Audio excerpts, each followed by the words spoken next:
Another weekend and a bumper 9 races from the ITV cameras. North and south, spread between Ayr and Newbury. We've got the richest sprint handicap in Europe. It's dubbed as the Ayr Gold Cup, their consolation race, the Silver Cup as well. As usual, the team is alongside me, Jason Weaver and Frankie. We'll be on a bit of weather watch, Jason, because there's plenty of rain around. I've had a lot of rain in certain places this week. Yeah, it's that time, isn't it? You know, delving into the pedigrees, getting a few results that sometimes swing in your favour. I've been lucky enough to be just down the coast here, Yarmouth, and they had a torrential day for their big race day, if you like, the John Musker. But it was brilliant, changing ground conditions, and we had a few upsets, and we can expect more of the same in the coming weeks. You certainly will. And usually when we get soft ground, obviously the field sizes kind of go a little bit small, but not the case this weekend, Frankie. They're going to take some picking. Yeah, good weekend racing actually, and a bit of everything. Some nice sprint handicaps to get stuck into, but a couple of Group three races up at Ayr as well, which are good. It's a great card this at Ayr. I've been the last 2 years. I'm not going this weekend, but it's always good fun up in Ayr. They get a good crowd. The punters get stuck in. They love their racing, so I'm sure they'll have fun, rain or sunshine. And yeah, you're right. Big fields. It's competitive, especially in these handicaps. I used to frequent this meeting myself, the Westermean at Ayr. It's always an absolute belt, especially the big day on the Saturday. We'll start though, Jason, at 1:15 with this mile handicap. We've got plenty of horses we know a lot about, and then the unexposed 3-year-old of Carfiz from Roger Varian makes it a little bit more intriguing. Yeah, I think it's not a bad little contest, is it? I mean, High Royal's been knocking around, and he doesn't really win that often, does he? And you're sort of clutching at straws if he's going to bounce back to form. Probably Kevin Ryan's other runner, Apiarist, he'd give you a decent run for your money. But the one where it's landed is for Richard Fahey, Nay Point, who goes just the second run for the team. Now, he ran at Southall, was in the racing league. He was drawn wide. He stayed wide. He was keen, and he went for home fully half a mile from the finishing line. Got really, really tired. Oshin Orr takes over, who is the stable rider, and I expect him to be a bit more tractable on his second start for Fahey and get his Western meeting off to a flyer.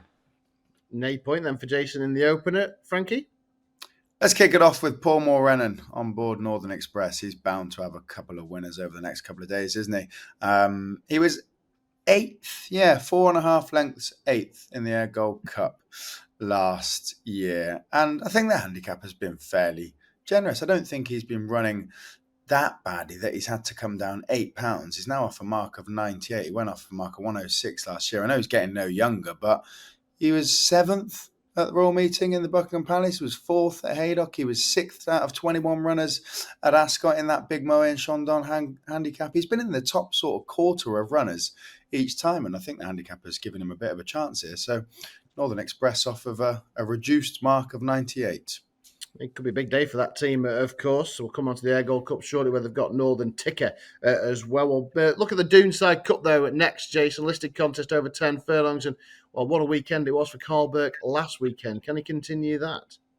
Yeah, possibly. I mean, he's going to have winners, isn't he, Carl? Make no mistake about that. Where they are, they'll be dotted all over the country. Liberty Lane, very, very keen, wasn't he, last time? 2-3 at Goodwood. He'll need to settle back down a bit. King's Gambit, what a tough time he has had.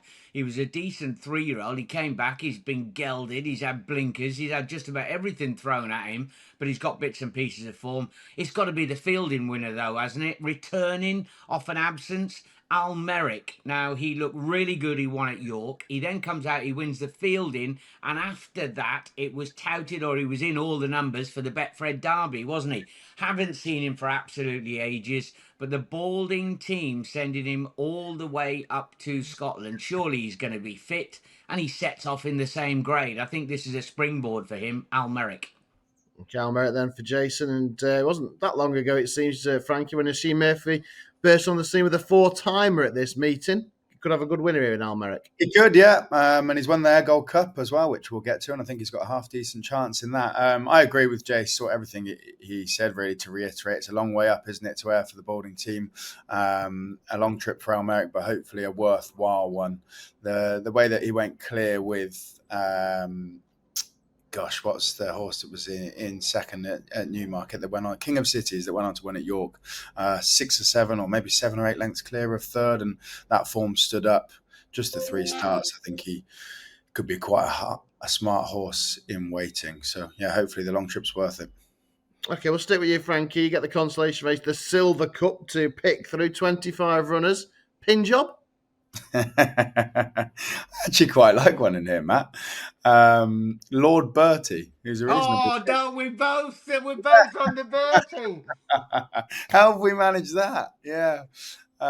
First trip to Ayr for Lord Bertie. But he had a great 5th at the Betfred St Ledger meeting at Doncaster, and that was his first try over 6 all season. He'd been running over 7. He hadn't quite been getting it right. He's come down £9 throughout the year. I thought Kane Hogan did a good job on him last time. He takes the ride again. And I think just the trip could be the trick, maybe even the jockey getting on well with him. And he's well handicapped to go in here. He was finishing strongly at Donny. What do you reckon, Jace? Yeah, big each-way player, Lord Bertie. I think it's great that we both like him. I backed him at Doncaster. Just thought, oh, David O'Miracle, he'll manage to get the job done with him. What I didn't like, and is my slight worry, is his head was right up in the jockey's lap. You know, he didn't look like he was in love with it. So, I'm with you. 6 furlongs, second time, they go 1,000,000. And he can just sort of pick the pieces up late in the day. He's a bit of a roguey villain, if you like. They've got to sort of smooch their way through. But he's a player. We like him. I like that. Well done, Frankie. Yeah, look at that. 25 runners, and they land on the same one. And as long as you iron out those slow starts, he could be coming home pretty quick, Lord Bertie, for David O'Mara. Right, the Firth of Clyde, then, this Group 3 for the juvenile fillies. This looks wide open. There's a few here. They've got plenty of experience. A few they've only seen once.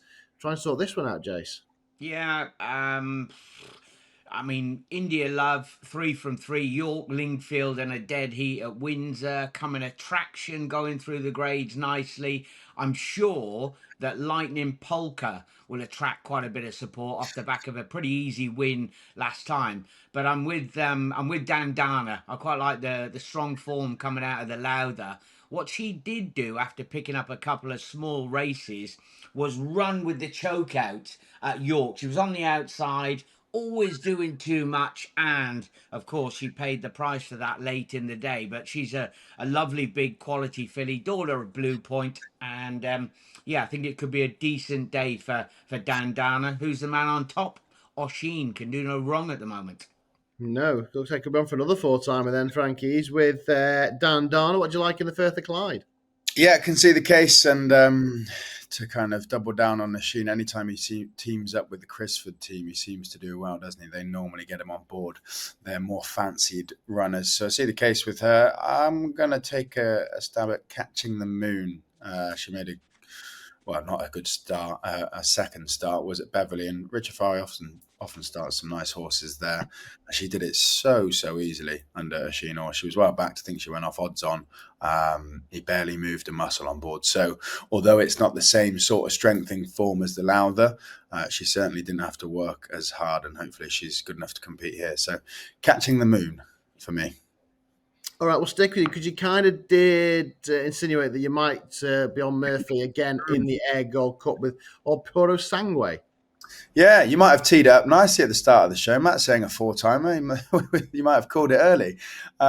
He's been a horse that he hasn't won probably as much as they'd like in his career. Has he even won? I'm guessing now. I know he come second in a listed race. I'm just checking now. Yeah, he won once at York and managed to climb to a marker 105. I don't think he was ever quite that good running in sort of listed races, was chopping and changing between 6 and 5 furlongs. He's a handicapper.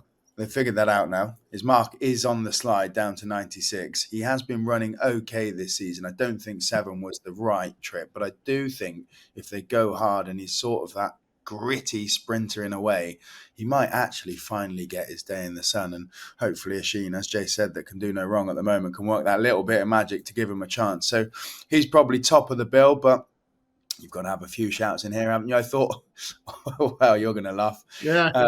Warren Fenton is an interesting booking on Twilight Calls. He's paid us out up until last time. He didn't get in the money last time. So, yeah, obviously he pops onto our radar.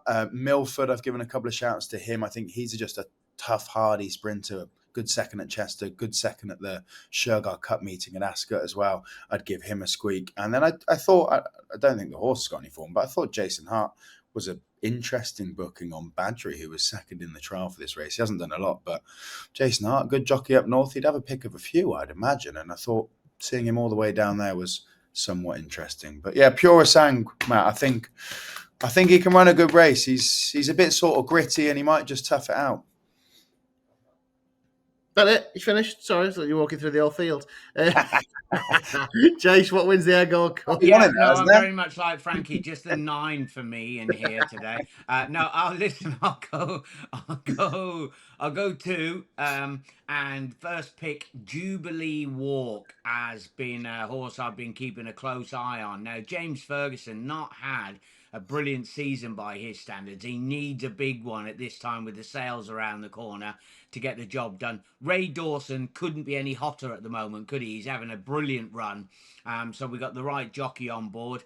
And he won't mind if the rain arrives. He bumped into some really good, well-handicapped horses throughout the early part of the campaign. He's £3 well in as well, because he's due to be reassessed off the back of a good run last time. So Jubilee Walk is an each-way play.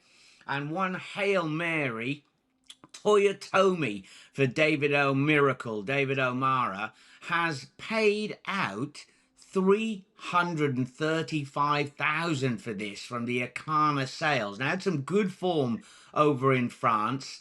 Run a couple of OK races, was never in it last time when the winner made all up at Newmarket. I just got a sneaky feeling that he might show a little bit better form than he's shown so far. Just the third run for the stable. 2 at big each way prices. Jubilee Walk, the main one. Okay, Jubilee Walk, the main one. Frankie with Pure Sangue. What would be your second pick? Pure Sangue 1, Milford 2. I just thought the other 2 were interesting jockey bookings, but yeah, Pure Sangue and Milford. Okay. Right, let's move across then move down, I should say, to Newbury, where you probably need to stay well. It'd be certainly on the soft side of good for their Dubai duty-free card. We're starting with the sprinters, Jace, in the World Trophy. This is a Group 3. I don't even need to open my mouth, because I'll be the haggis groupie again, all over again, won't I? Right? That's the absolute given in here. Look, I tried to get Montasib beaten in here, and it's just his return run before he goes down to Ascot and up into Group 1 company. It's his first ever try at 5 furlongs, but I've looked at all the figures. I've looked at some of his speed figures, how quick he can go over a furlong. He should have the required speed with the rain that's falling around down Newbury to get away with the job. Like, is anybody in there? Kurdos, he's a talented sprinter, isn't he? But he doesn't turn up and win very often. Raja Bambi managed to win the Hackwood, ran okay. Cover Up won a handicap last time. You go round them, they're just not as good as Montasib, are they? Probably not. I was going to give you till the next, where he's double-handed because I was about to say to you, we haven't had a William Haggis pick from you yet, and he hasn't got anything in the 243.15. I was starting to panic, but it's okay. You're rescuing It's okay. I've put up 9 in the Ayr Gold Cup, and Jace has got a Haggis horse for us. We're all good. You did put him up at 25 for the Haydock Sprint Cup last year. He duly obliged, so he doesn't owe you a thing. Montasib for Jace. Frankie, what are you with? Quite like Raja Bambi. It's maybe not his optimal trip, but he runs really well at Newbury. Won the Hackwood, as Jace said, and then finished 4th in the Hardwick, is it? Not Hardwick, sorry. What's the race called at Newbury? Anyway, the second horse in that paid me out at the St. Ledger meeting. In there was Marvel Man. The race I'm thinking of is the Hungerford. I knew it was a Hackwood, a Hungerford, certainly not a Hardwick. 4th in that at Newbury, 4th in the sprint at Haydock.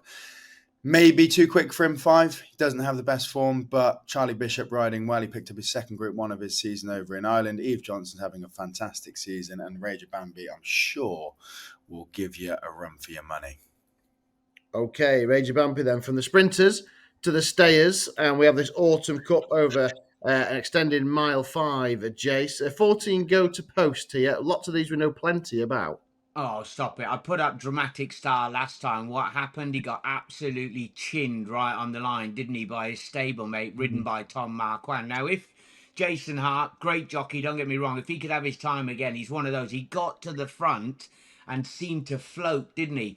He did have an entry in the Ebor, but he never managed to get in or scrape in the bottom of that. The gelding operation seems to have put him in a good frame of mind, and he's been put up £3. I think that's fair. Look, you could easily see Baylor Berry running well. I thought he did incredibly well from the back of the pack last time. And Majestic Warrior, the low mileage improver, isn't he? He's one of them. But again, so I went, James Tate, Ian Williams, William Haggis. William Haggis managed to get the selection again. Wow, didn't see that one coming. Yes, big chance. I do like Majestic. Well, I thought it was a cracker and an Ebo for one so inexperienced, and I think he could certainly be into group company. I'm intrigued to see how he goes. What are you with, Frankie? Yeah, he's my big Matt, Majestic Warrior. I thought he ran a great race at York, and prior to that was stringing up a couple of successes, wasn't he? Certainly an improver, and the York form hasn't worked out so bad since either. So, yeah, I'm with Majestic Warrior and James Tate. Okay, 240 then, Jace, 10 filling handicap. There's no William Haggis runner. No.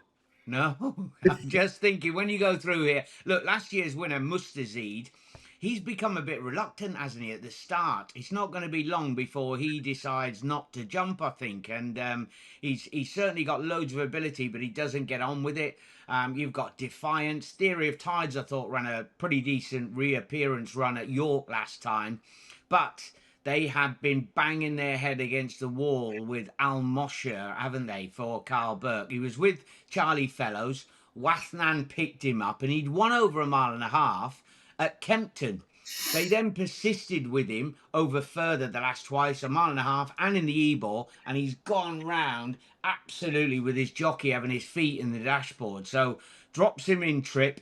Who do they get on board? Oh, Silky Hand Spencer will be trying to put him to sleep. He should be able to, because he drops back down half a mile in trip. I think he's a big player. Okay, Alma share then for Jace. Frankie, where's the pick here? Dante's Lad, I think, who I backed. Actually, I remember going to Newbury and backed him when he was only managed sixth, so he certainly didn't pay me out that day. But as a couple of starts after, as Jace calls it, the cruelest cut of them all. And after that, actually, at Newbury, I like to think I wasn't miles off wrong, because then he did string up two victories back-to-back at York to Windsor. Was pulled up at Goodwood. Billy Locknan just said he lost his action on the surface. And then a second last time out, I think he's still on his way up, still improving. As he's gone up to 10 furlongs, he's done a good job of things. And I'd say he can give a good account of himself again, with Jack Callan taking off £5, so effectively going off a marker 90, and a track he hasn't ran badly at before. I think there's quite a lot to like about him. It certainly is. And yeah, Jack Callan claiming 5. And Jason, a lot of these young kids whose dad's obviously given us a great sighter over the years, picking up pounds in the apprentice schemes. I was thinking of Warren Fenterman as well. Yeah, those boys are going great guns at the moment. I like the, when you've David Egan, for argument's sake, following on the tail of John as well, and he's having a brilliant run, isn't he, at the moment? He sort of made that breakthrough up at the top level, if you like, consistently. It's a big help when someone is there giving you that little guide as you sort of go through the minefield that is being a jockey. Okay, Frankie, I'll come to you. It's the 9th and final race. It's the Mill Reef. And this is really intriguing because we've got all the big guns taking on Into the Sky, where Mrs. Doreen Tabor has bought into this wide margin, 80-1 winner on debut of a track and trip 3 weeks ago for Jim Boyle and Pat Cosgrave. Could this be one for the smaller guy? Fascinating, isn't it? How many horses go off at 80-1 and not only win, but win like that, and then come straight to the Mill Reef on their second start? It'd be great, wouldn't it, for Jim Boyle? And yeah, obviously the slight change of hands, or the buying into the Sky by Doreen Tabor, is eye catching, and now those silks that we see certainly draws your eye even more towards the favourite. I don't know. It seems a big ask. How did he possibly go off 80-1? I know he put in a huge performance, but it's a different race.